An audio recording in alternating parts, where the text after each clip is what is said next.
عظمت زنانه یعنی این، یعنی یک مخلوطی از شور و عاطفه انسانی که در هیچ مردی نمیتوان این عاطفه شورانگیز را سراغ داد، همراه با متانت شخصیت و استواری روحی او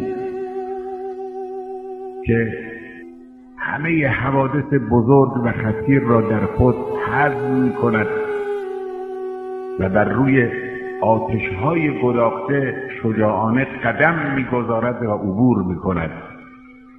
در عین حال با کودکان برادر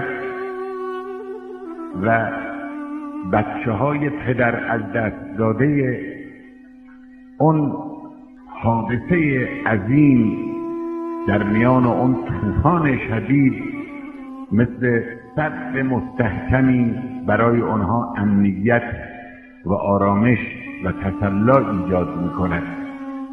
در عین حال امام زمان خود یعنی امام سجاد را مانند یک مادر مهربان آرامش و تسلی می‌بخشد. در عین حال درس می‌دهد، مردم را آگاهی می‌بخشد. یک شخصیت همه جانبه. زن را اسلام به این طرف سوق می‌دهد.